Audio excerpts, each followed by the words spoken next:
Hey everybody, it is Friday, the last Friday of the month, so it must be Funday School. Welcome, and today we have a great panel joining us. They'll be introducing themselves here in a minute. My name is Shelley Roth, and most of you know me from Springboard social media.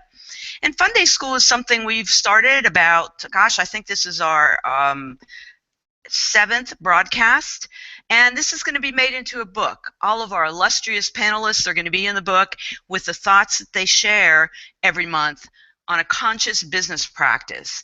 Today's conscious business practice we'll be talking about is from profits to principles. And so we're excited to hear everybody's story. But before we get to the topic, we're going to have everybody introduce themselves. And we'll start with Suzette.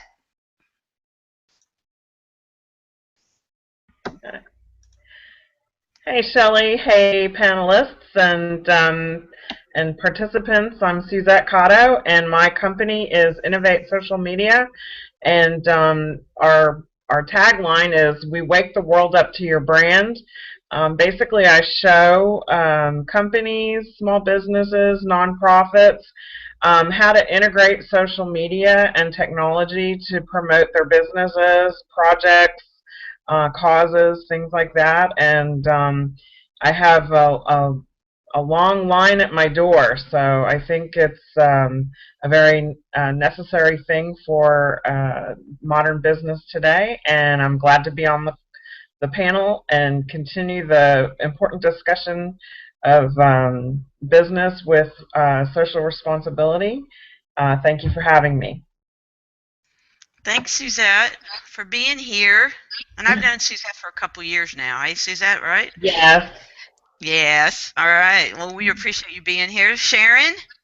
Hi, everyone. My name is Sharon Jenkins. I am the Master Communicator, and I am the inspirational principal for the Master Communicators Writing Services. And we help you get it WRITE, right the first time. So we work with small businesses, we work with nonprofits, and we work with authors. And as you can tell, I am very enthusiastic about that. Let me just say this. If you have a book in you, I will take you into the delivery room and be your literary midwife and help you have that baby. So, when you're ready to deliver, just give me a call. Thank you so much, Shelley. Oh, Sharon, I love your energy. You crack me up. And hold up that picture again. I think we couldn't see it very well. Hold it still, literary midwife. Let me see that baby. Come down a little bit. Oh, we're going to help you deliver that baby. That baby needs to be holding a book. You get a book in that baby's hand. Thanks, Sharon. Okay, Lisa. Oh, I have to follow her. Oh my gosh. Okay. Well, my name is Lisa Boson, and my company is MLC Associates. It used to be the initials for my family, but now let's just call it my little company. And my tagline, kind of working off of Suzette, is live bold, live brilliant, and live balanced. And my primary services are coaching and consulting, and my niche is healthcare, small business, nonprofits I love, and then really individuals. I love life coaching and career coaching and really helping individuals, achieve personal enrichment. So that's me in a nutshell. I've got to work on my presentation. Sharon, give me a call. And I'll go mute now. Thank you, Lisa. I'm just having a few little technical there. Can y'all hear me? Yeah? Yeah, by the way, thumbs are good to use when you're muted. You can clap like this if you want. All right, let's head over to Jacoby and let Jacoby introduce herself, and then we'll get started. Hi everyone, so happy to be with you. I've been participating in all of these events from various exotic locales, and now I'm back in the exotic locale of the Adirondacks, a little cabin in the woods. Traveling around is part of what I do. I am the co-founder of Energy Arts Alliance, and we help adventurous people and enterprises live magically through the world of energy. So basically, we are evolution through energy guides, guiding people through the reality that energy is all around us. Everything is energy. And when we, as individuals or for our projects or as businesses, understand how energy works, things start happening magically and we can do better. And the people and enterprises that we work with tend to be those who are driven by wanting to live noble lives and help make the world a better place. Thanks. Thanks, Jacoby. Appreciate that. Jacoby, can you see the Q&A? Is it turned on your side? Yes? Okay. All right, everybody, we are going to get started on our topic today, which I know Lisa didn't like the order of this. The topic is from profits to principles. Lisa thought it sounded better from principles to profits, and I totally get that. It could be moved around and changed around. But how it lands on me and how I've viewed it over the course of my 20-plus years in business is things that have occurred in my business life where when I was driven by profits, I found that my principles would be compromised in some cases. Some of the examples I could give you are even now, present day. Now I've learned, and I wish I would have known this back then, when I worked in Fortune 500 companies, there were a lot of times my gut told me, do not do that. It goes against the grain of your principles. But yet, because I worked for the company, I felt that I compromised my principles because they were paying my paycheck. So I've seen this evolve for me now to listen to my gut, listen to my intuition, listen to the energy that I get when something doesn't feel right. And I get a lot of opportunities to coach and speak and work with folks, but sometimes the alarms goes off and it says, nope, that person, I just don't feel that energy. And it's inevitable when I don't listen to that and I accept the money and let the money drive the decision, the profits drive the decision, then it's not the right decision. So that's one example in my business how I view that. And I also wanted to share a couple things from Tom Ferguson and a book I just read. Let me hold this up so everybody could see it. It's called Peerless, and the tagline is Defy Convention, Lead from the Heart, and Watch What Happens. And it was an excellent book, and he basically references about 10 companies. I think they were pretty much all in Texas.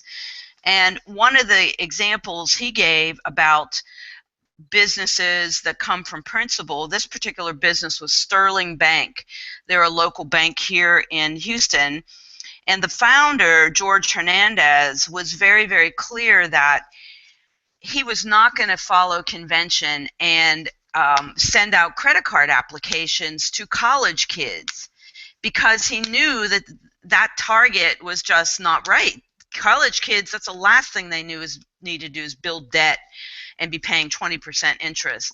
So he defied convention on that and basically said, we're not going to do that. We're not going to be a business that comes from that. So that's a great example, in my opinion, of coming from principles versus profits. Another example from the book that I really liked was Bridgeway Management Group, John Montgomery.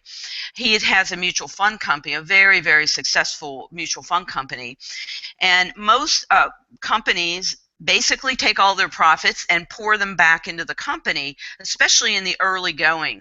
Well, what John did with his company was he said, no, we're not going to do that. We're going to take 50% of our profits and put them into nonprofits, into social good, companies doing social good.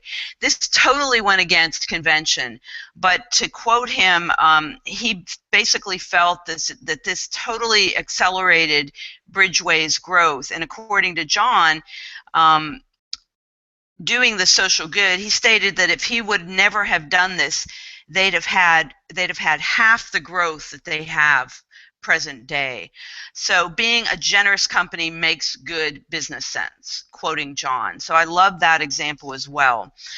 So anyone want to comment on some of the examples I gave, and realizing when I let money motivate me that it's never, and I don't listen to my intuition and gut, it's never a good thing. As a matter of fact, one other thing I'll say, and then I'll open it up for discussion, is look around who's in our Funday School.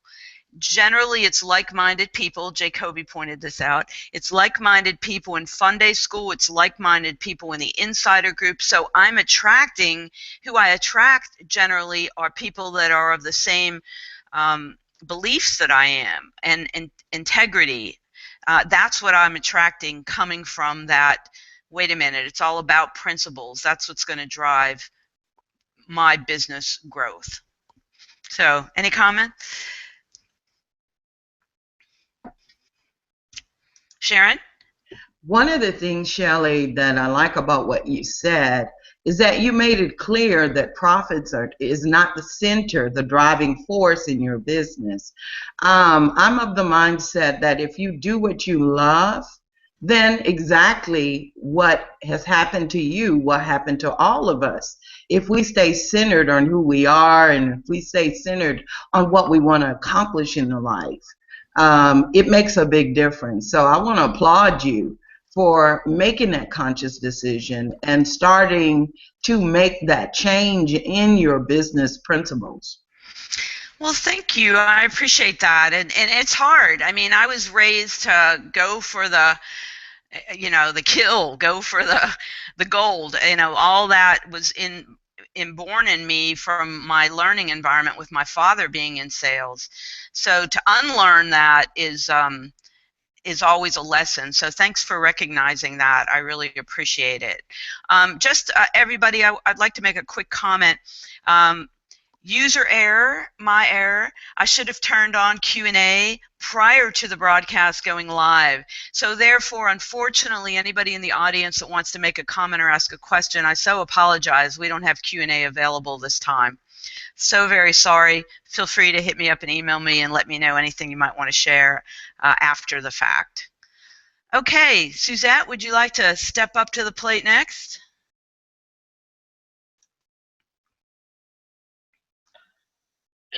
Getting my unmute going on.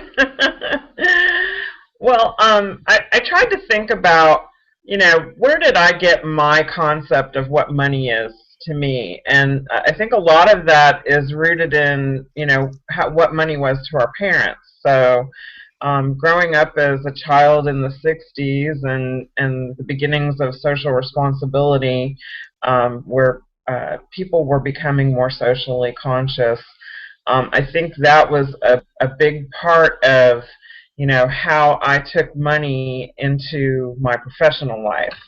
I'm a happy person because I'm now my own a business owner where I get to call the shots, and if something isn't congruent with my values, I get to choose not to participate with that.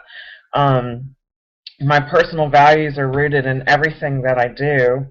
And then I was thinking, I've had the responsibility of being the bean counter at work, where I had to do the books and the monthly reporting and things like that. And I just had this flash of a thought and thought, why don't they put a line on the P&L statement that calculates customer, employee, and community satisfaction, and that should be part of what we see on the bottom line. So I thought that that would be an interesting way to present it to the world. Here's my financials, and oh, by the way, we care about how you feel, and here's our numbers for that. It's important to us, so we want to make sure that we include it in how we measure the success of our business. But I put together a high-tech report for everybody, and it's this right here. And basically it tells you it's a cycle, a business cycle of corporate responsibility that builds trust, and then you have building relationships with your clients. I think that's the one reason why I love social media so much, is that I get to build real relationships with the people that I work with, and that I care. I genuinely care, and I know that my clients know that I genuinely care about their business, their passion, why they exist. You know, if you're self-employed or a small business, you're putting your heart and soul into what you're doing, and people want to know that you know that you value, or that you value them, to stay in business. And it's the same way with consumers. So once we do that, the result of trust and engagement should be some pretty good sales. And that's the whole point of social media for lead generation. It's not just how many people can you get likes from, it's how many people are following you because, as you said earlier, they have a congruent value system. What's important to them is important to you, and vice versa. So you have to stand for something in business these days. It's not good enough to just say, I have this great widget for sale, you know, don't you want to buy it? You have to attach something human to it, or nobody wants it. So that's the end of me today. I'm a That's flower awesome. child from the 60s, and money is, you know, money is money. That's good stuff. And you know, I didn't talk a lot about the companies I worked for that doing, you know, how when you knew you were selling something that wasn't going to work, wasn't the right solution for the client, yet you did it anyway because you thought you had to. And most of us, I think everyone on this panel has worked in corporate America at some point or for somebody else. And it's just amazing to me how these businesses still, some even thrive doing things for the wrong reasons. And I'm not sure I understand that. Maybe when Jacoby has some time to share with us at the end, she'll talk to that, because there are people that are great at making money, but yet they're, in my opinion, doing things that maybe they shouldn't be. They're maybe out of integrity a bit. So maybe we'll get some input on that. Anyone want to talk to or respond to Suzette? I can. I think I'm off mute now. So what Suzette had resonated with me because I was actually reading a Twitter this morning on, there was an article on how our perception of time affects how we value money. And it depends on if, you know, our perception of time is in the past or in the future. And so then I kind of leapt to connecting all my dots, thinking about how I perceive time and finances, and you know, why I chose to have a small business. But you know, having a small business doesn't mean you don't have a business plan, and you may not count your beans and so forth. But you know, you're in business because you really want to chart your own course and define, you know, what that is going to look like and how you're going to approach your customers and your products and your service and the whole integrity piece of it. And so it's hard for me because, you know, I might look like really fun and cute, but then I want to put my little academic hat on and say, okay, like from my old HR perspective, you know, do you have, you know, your mission statement? Do you have your values and your core values and what drives you? And, you know, what is Lisa Boson mean? When people say Lisa Boson, what do they connect with, and do they connect up with, or Suzette, I want to say Cosette, but that's off of Les Mis, I think. Suzette of, you know, what does it mean when I hear Suzette Coda? What comes to mind when I hear that name, and is it good? Or, you know, when I hear Shelley or Jacoby, and what does that mean, and how do I connect with, emotionally and mentally connect, what comes to mind? So I'll kind of stop there because I had some other notes. I'm actually jotting notes while we're talking, trying to formulate some things. But Suzette really resonated with me on kind of where do you get your perception of money, which does drive kind of why you're in business. I will mute. Thank you, Lisa, for contributing. Any other comments? Anybody? I'm so sorry, anyone that's viewing. I, user error, did not turn on the Q&A, so you can't ask any questions or make any comments.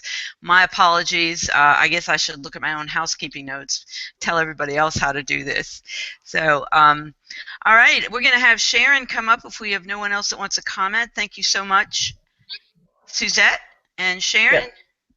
Listening to this conversation has made me even now start reflecting on who I am as a business owner and what motivates my moral core and how does that influence other people.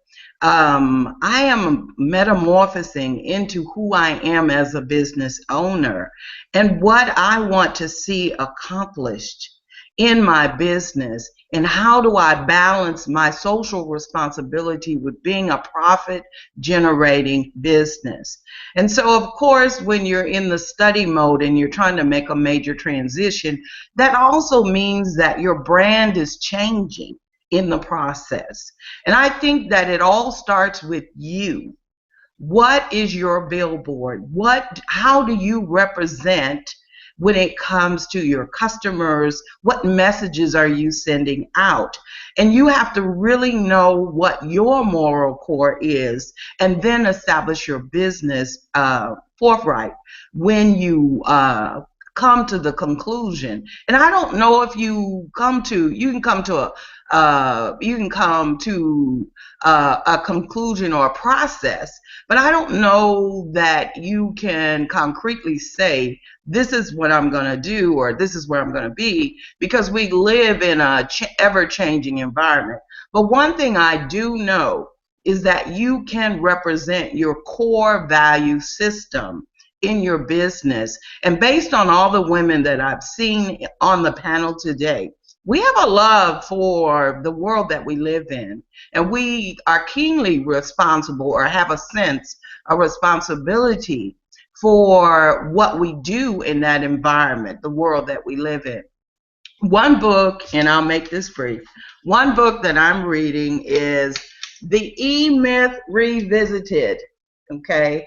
And so one of the things that we forget as solopreneurs is that we're responsible even more so to project a certain image or project a certain persona to our customers. Just because we're solopreneurs doesn't mean that we aren't responsible to continuously project what we feel or what we are or what our social purpose is. We reflect that even to our clients and our customers.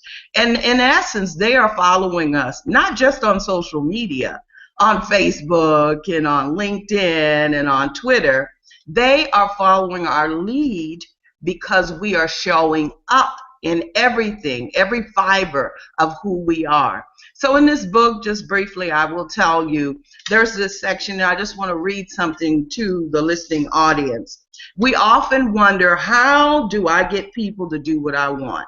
How do I get people to follow me? How do I get people to have confidence in who I am and the product that I'm delivering? How is it good for them? Okay, and then the guy says this is the question that he hears most often, but this is the answer that he gives them. You can't get your people to do anything.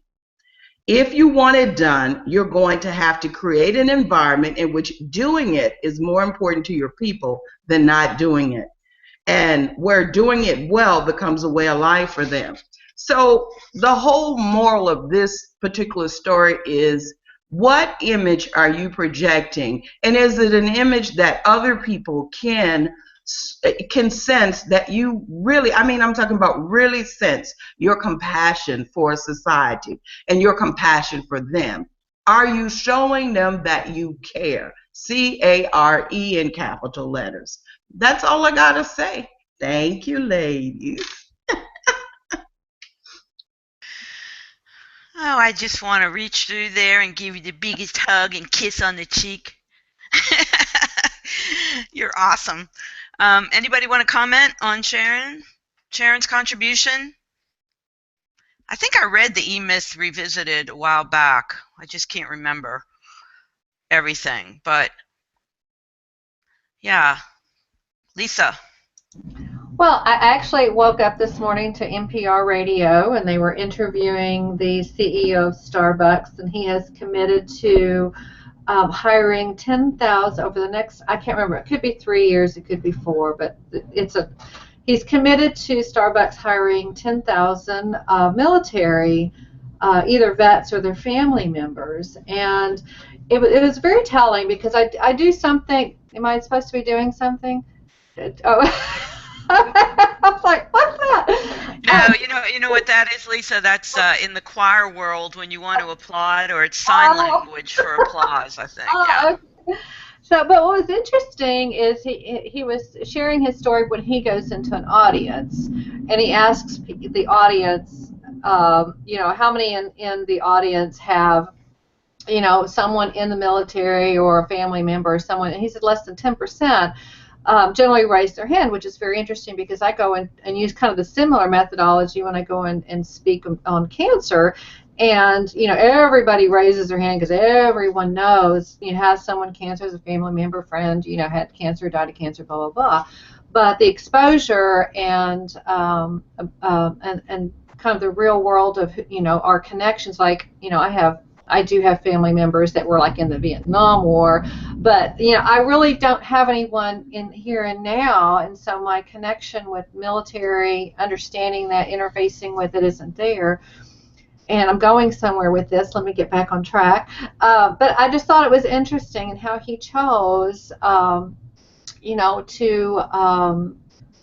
one of his missions is to bring them in, that they've got great work ethic, they've developed great skills, and let's find places for them in the workplace. And so I really appreciated that. And that so when we think about well, who's the billboard, and when you say a name or a business, do you get the warm feeling they care about me kind of thing, or is it do you really kind of get they're just out for profits? And here in Houston, we had Enron, and I'll be honest, my husband works for AIG, and it was just a few people, that created the downfall. But it mars them, it muddles the water. So you really have to think about, again, I think Sharon said it well, your moral core and the billboard. I love that. And that, it is a metamorphosis as we go through this. I've had my business for 4 years. I transitioned this year, and because you do develop and you learn more, and it could be part of the aging process, who knows. But, we build and we do change, and anyone that honestly says we don't change is wrong. We do change as humans, and our thoughts change, our focuses change, and how do we bring in all of those things that we want to exhibit to others and demonstrate about ourselves as our business. And I will go into the silent mode now. Off. Suzette? Yes. Just as while we were talking, I was thinking, and I think there's also, it's good to promote a social consciousness with your business, but you also have to be really authentic about it, or people will see right through it. I have noticed lately people picking up the baton, companies picking up the baton, and it's like, okay, so we have to be socially conscious about something. Let's do this, and sometimes it's a terrible choice for them because they didn't pick something that they're passionate about. It's just not a fit for them at all, and that can undo you as well. So just a thought, if you're going to be promote a social conscious identity to your clientele and to your followers, you need to be sure that you're 100% immersed in it, and that you're not just, a puppeteer making things happen. So I just think authenticity is really important in that respect. Thanks, Suzette. I absolutely agree with that statement. If you don't do it for the right reasons, you're not going to attract it back to you, and people can smell a rat a mile coming. I think that was in one of my books. How we sniff out a rat. You can just know that it's not real, especially if you're in tune with the world of energy, as I'm sure Jacoby will talk about. But as I've worked with Jacoby over the years, I was pretty in tune anyway, because I've always been this authentic person. But I think I'm even more aware now of what I attract and who I attract by who I'm being. So I mirror and reflect what I want comes back to me on who I am. Okay. Any other comments? Sharon's? Wait a minute. Now I'm confused. Lisa, who went last? I got my little tiles. Suzette went last, I think. I think Suzette went last. So who's left? Who do we got? Lisa, Jacoby. Oh, we've gone through everybody already. All right. Jacoby, you're up. Okay, I could talk about this one for years. This is why Energy Arts Alliance exists, and basically a lot of my personal story that I've shared many times before is really all around this very topic. I want to really take the chance to get down to the nitty-gritty of how things work, and why, according to how things work in life and in nature, this topic is so important. Oh, okay, Lisa. I'm going last, so I will mute myself.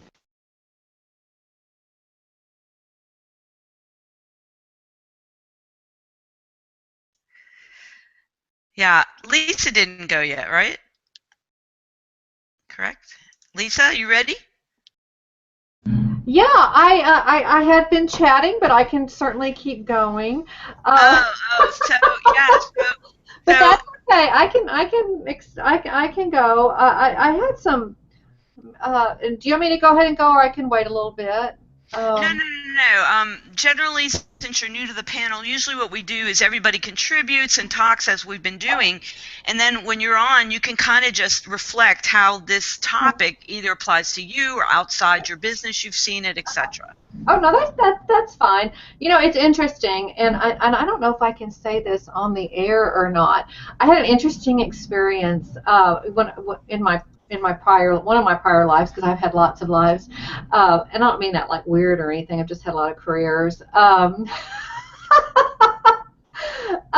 But anyway, in one of my prior lives, one of my managers, who I really didn't care for anyway, who was issue, but anyway, she used to call speakers, paid speakers, and I don't know if I can say this. I'll just say she used to call them like speaker, and it starts with a W and ends with an E, and y'all can fill in all the blank in between.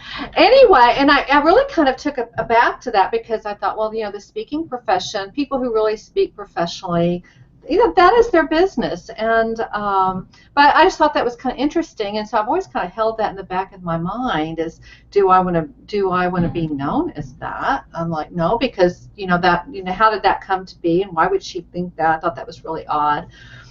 But it's really kind of like thinking about building the business as a speaker and a coach, kind of what that content is, and can you kind of do I want to speak on everything, or just build a niche? And can you put like the whole proverbial, square peg in a round hole, something like that. Anyway, and can it make it fit? And I will share this kind of one instance, because it's like money isn't everything. If it doesn't seem right, it doesn't feel right, and it doesn't fit the 3 R's of right me, right place, and right time. And I had a company reach out, and the money was going to be like really good. It was like I was calling my husband, going, "Oh my God, this is totally awesome," but I have to go through this panel interview, and 5 people on the call, and I was like, it was as wrenching as like a job interview, and really, they really wanted the content, but I couldn't figure out how it was going to fit into their conference, because it was a group of analysts and actuaries and health. It was healthcare, but it was kind of the provider side of healthcare with the insurance. But they really wanted someone to come in and speak on. And at that time, I had a lot of topics on compassion, and I could not. I was just struggling to figure out how to. It was hard to even have a conversation with them about. They wanted it, but couldn't figure out how to make it all work in between their questions and how I thought I could deliver it. And hindsight being 2020, I was glad I wasn't chosen. I have no idea who they finally went with, or even if they really kind of rethought this whole thing. Hindsight being 2020, you kind of wish you sat there and gone, guys, this is a great idea, but maybe it's not a fit. And it really taught me a lot about, kind of this whole metamorphosis thing that Sharon's talking about is, the money might sound really great, but one, it's not your topic, or it's not the right place, right time thing. It's not a fit. You kind of go, it doesn't feel right, and it intuitively doesn't feel right. And so moving forward, as I talk to individuals, I'm much more forthright about, I'm not the right person, or that, let me give you can we make a twist on the topic? And as I worked through that, I realized, well, maybe that's where my manager came up with her little, speaker thing, is because some people try to make it fit for the money. And you could get up and you could totally bomb it. So really thinking about what that match is, that kind of right place, right time, and it does work, and it does, and if it's right, it is right. It's doing the right thing. And I could go off on a whole other thing on doing the right thing, but there is. So is that my 5-minute warning? No, I was raising my hand. I wanted to say something. I wasn't clapping. I was just. Yeah, Lisa, you just made me think about, just like 2 days ago, I was approached by the largest hospital chain. Chain is probably the wrong word. Organization in the Houston area to come in and present to the doctors and the researchers and train them on LinkedIn. And they started grilling me on, like, have you ever spoken to blah, blah, blah, and, blah, blah, blah, blah, blah. And, like, my gut's screaming, you know what? This just doesn't feel right.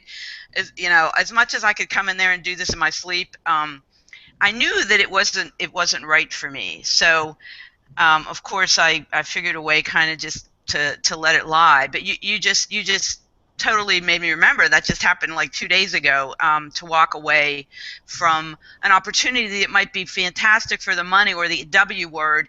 They use that word loosely to say you'd sell your soul, right? You're just right. You just sell your soul. So, oh, thank you, Jacoby. It is a chain. Anyway, thanks for just making me remember. Wow, that just happened, and that was a huge opportunity, but it just didn't feel good. So. Yeah. There you have it. Yeah. Any other comments on Lisa? Or Lisa, anything else you need to chime in on? No, that's really it. I think that whole social responsibility is kind of like sustainability. Everybody goes, oh, well, we have to get sustainability into our culture. We have to be socially responsible. And if you have to be socially responsible, maybe that's not, it's not having to be. It's this authentic wanting to be socially responsible. It's not having to be.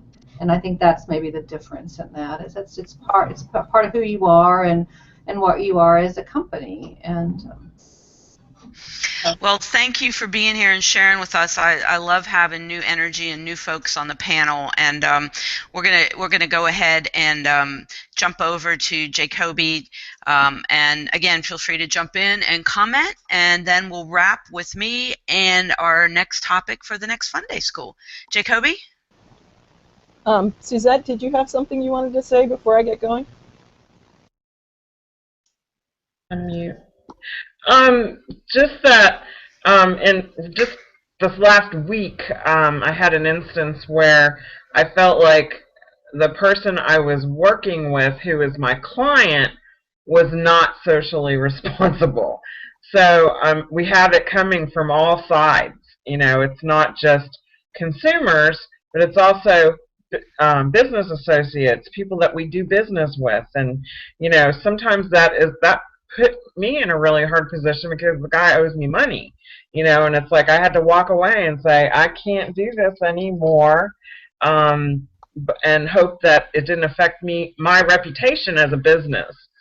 So it was just a thought going through my head, but it's coming at us from all angles. That is so very, very true. And good for you for walking away, because you know, if you can't sleep at night or it makes you sick, like Sharon stated in the chat, I've learned the hard way to walk away from a bad fit. It's caused me tremendous emotional turmoil.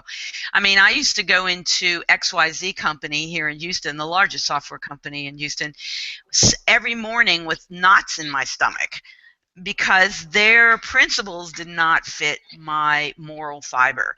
So with that said, we're going to go ahead and let Jacoby jump in. Okay, and since I'm don't have as much to moderate this time, I will just share for the benefit of everybody watching that Lisa has said, would any of us work with a client who we know is unethical?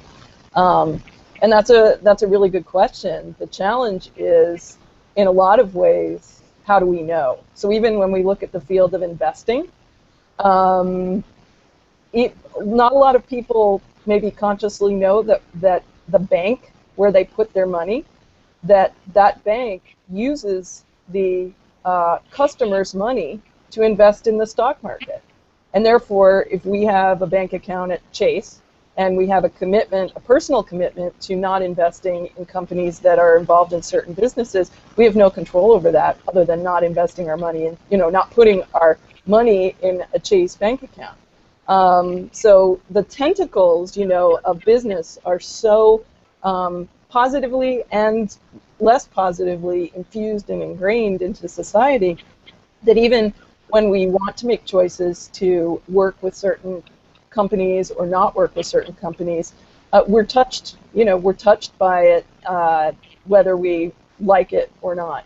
So this kind of gets at one of the underlying things that we haven't really discussed yet, and that is that part of the reason that we're even having this discussion of principles to profit is that in life, pretty much, and certainly in for-profit business, just look at the name of the category, the only currency by which a publicly traded company is measured is profitability.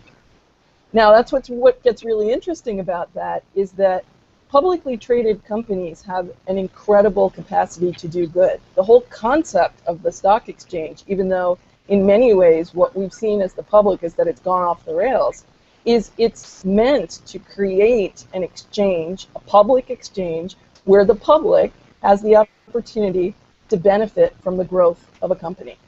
And a company gets fueled to grow through the participation of the public, not just the people who are working within the company as employees. So it's very interesting that, and very skewing and distorting, we're finding, I think, that in this day and age, that the only currency, the only way by which a company is measured in terms of success, at least in the public sphere and thereby in the policy sphere pretty much, is profitability.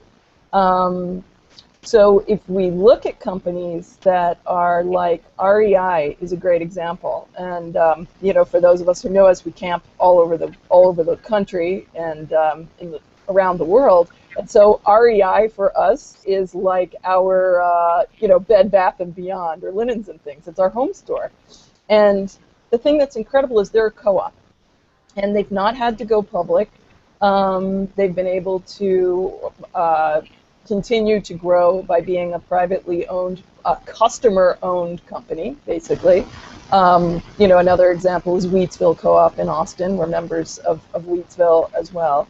And REI's customer service, I just wrote to them the other day to their contact us link saying you guys should be teaching customer service to the entire world of enterprise, because every single REI store you go into, whatever department you deal with, if you call them online, their customer service is superlative.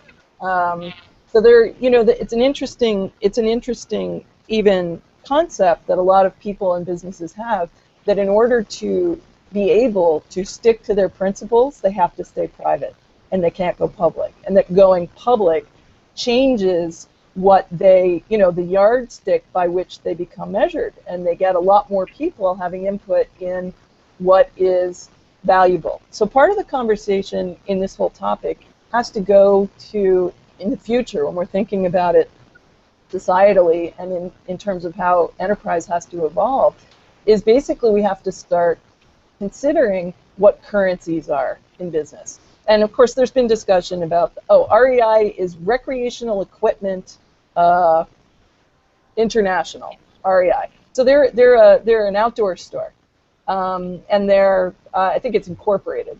They're basically their slogan is at REI, we inspire, educate, and outfit for a lifetime of outdoor adventure and stewardship. And they've invested millions and millions of dollars into helping to steward the environment. So they're a really great example of how they started with principles that have enabled them to stick to who they are. So the thing is that going a layer deeper and kind of bringing the world of energy and the world of nature into this, nature really does show us everything about how things work. And a really interesting thing to study is the Fibonacci sequence. And the Fibonacci sequence is also called the golden mean. And essentially you can find it in nature over and over again. And even some work has been done that enterprises end up being structured according to the Fibonacci sequence. So that basically what the Fibonacci sequence is if you've seen a nautilus shell, this shell that looks like a conch, also pine cones, also the Milky Way galaxy, and all galaxies have been found to be structured according to this very specific sequence of numbers. And basically what that sequence of numbers is it starts with 0 and it starts with 1. And that sequence is that the next number in the sequence is the sum of the two numbers that came before it. So the beginning of the sequence is 0, 1, and then the next number is 1, and then the next number is 2, and then the next number is 3, and so on. And so this is basically an underlying design that's been found in nature that repeats itself over and over and over again. Even a human body, in many ways, is formed according to the Fibonacci sequence. So why I get to that is that in the work that we've done in exploring the world of energy and the principles that underlie it, is that there are three essential components that basically, or principles, that underlie any system that works, whether it's a human being or a pine cone or an ecosystem. And so this has been a visual day. So I'm hoping that you all can see this. So this is a triangle of the three things that are needed for a functioning enterprise. At the top you have a lightning bolt, and that basically is the will or the spark. That's the principle or the vision or the purpose of an idea. Down in the darker corner, and I can't really tell if it's left or right for you all. On mine, it's left. Is heart. That's basically the love, wisdom principle. That's the glue. That's like human relations in an enterprise. It's the piece that that binds everything together and makes sure that the principles are being put into practice. And then at the other corner, the other blue piece is a light bulb, and that's basically the mind. That's the creative intelligence and the execution of the ideas. So that's kind of a trinity that's needed in any functioning organization or enterprise. If any one of those pieces gets off or isn't present, then the enterprise becomes sick.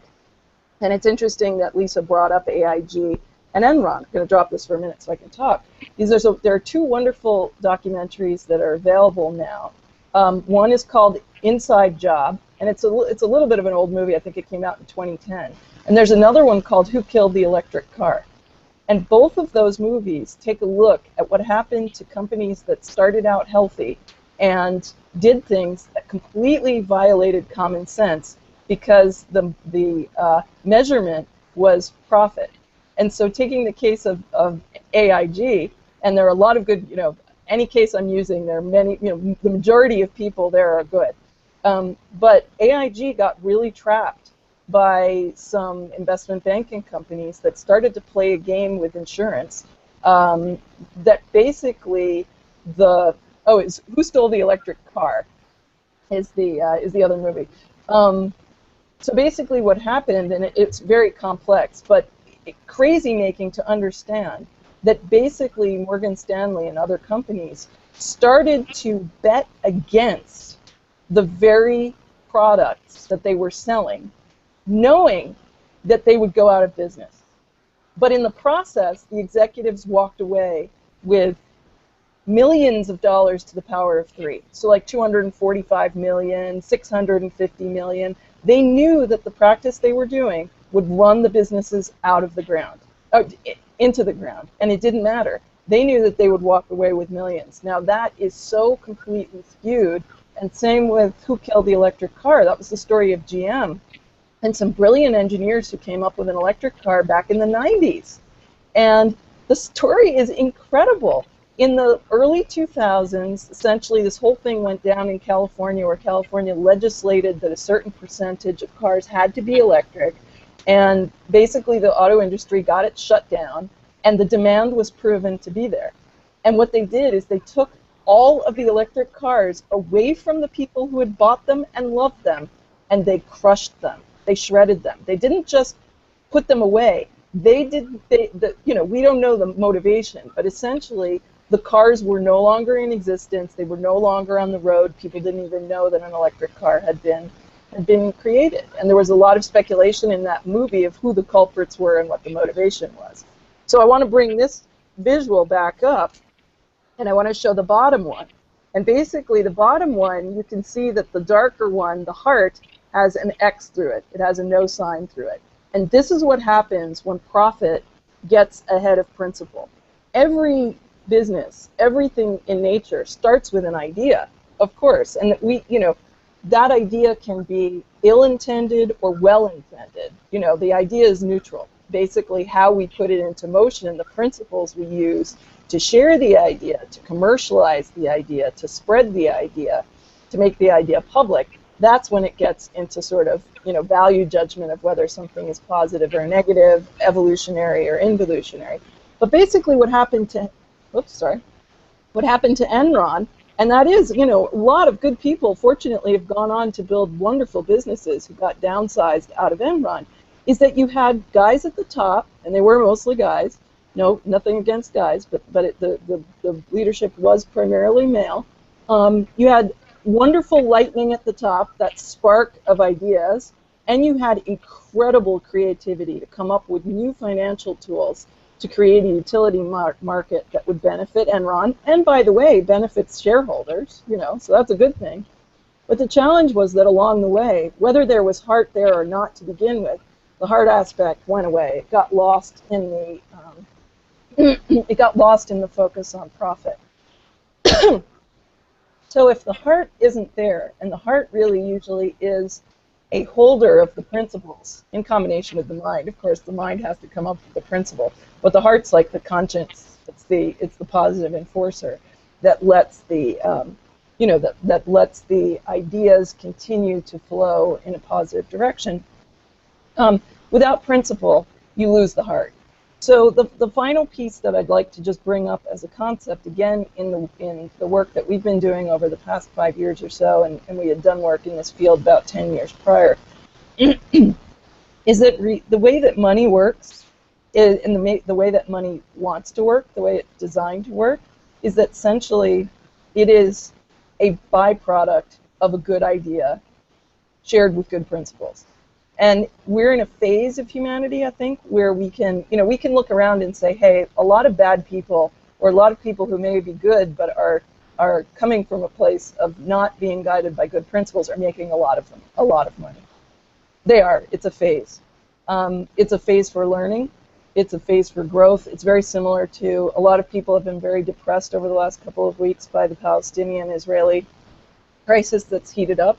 And there's a really wonderful hashtag social media campaign that's basically Jews and Arabs want to get along, or can get along, and it's a series of snapshots where people are holding up paper, and it's like a Jewish husband kissing his Palestinian wife. There's a woman who's like, my father is Palestinian, my mother is Israeli, so how can I be an enemy of myself?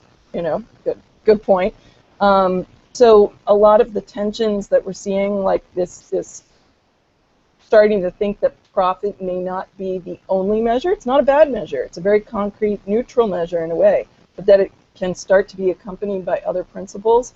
A lot of these sort of bad things happening are around to give us a chance to come up with creative solutions. So that's really something that we've seen over and over again, that especially the more evolved you become, the more your focus becomes bringing good to the world. And enterprises are really set up to do that. We're apt to forget that because corporate gets such a bad rap. But corporations really, if they're built and running according to principle, are really community drivers. They're meant to create plenty and value for many, many, many people. And so they are an incredible force for good in the world. And the good news is, a lot of people are being pressed either through choice or through things like Enron and AIG. All those people who lost everything in Enron have been forced to become resourceful in new ways, and a lot of them have really succeeded. So I will stop with that and give Shelley a chance to wrap up. And Mesmerize.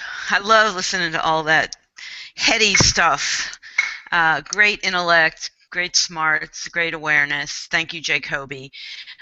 We have a couple minutes, and I'd love for anybody to have some time to share and comment on anything Jacoby said, because she shared a lot. Anybody want to jump in? Have a couple minutes before we wrap. I guess we're all speechless, Jacoby. Well, I'll tell you, I think what's next for me, conscious business practices that I've been living most of my business life, what's next for me is to take these two into corporate. I mean, I've been doing social media for a long time, but I really believe one of the reasons I'm doing Funday School and I'm called to do this, and the book is going to come from this, and thanks to all of you, of course, for contributing, because everybody brings a whole different perspective, and I love that, and you're going to make the book that much richer. And I would love to be able to take these principles and bring them into corporate. I've resisted big companies since I had not the best experiences, even though I was wildly successful. But I think it's time for me to get out of my own way. And when it's appropriate, that's where I think this is all heading. And it couldn't be occurring and happening without like-minded and thoughts going out and being put out there. So I thank all of you and for participating today. Our next Funday School is going to be August 29th. That's always the last Friday of the month. And our topic is going to be, I like to say that we are not human doings, we are human beings. So the topic's going to be around, we're not human doings, we're human beings. Or another way to say that, I guess more in line with business, is from productivity to presence. Thank you, Jacoby. From productivity, doing, to presence, being. So that'll kind of follow where we are today with our topic. We are almost at high noon. I think we just hit high noon. So again, thank you, everybody. Panelists, please stay on so that we can debrief a little bit, but I am going to stop the broadcast. Thank you so much for being here. I appreciate you.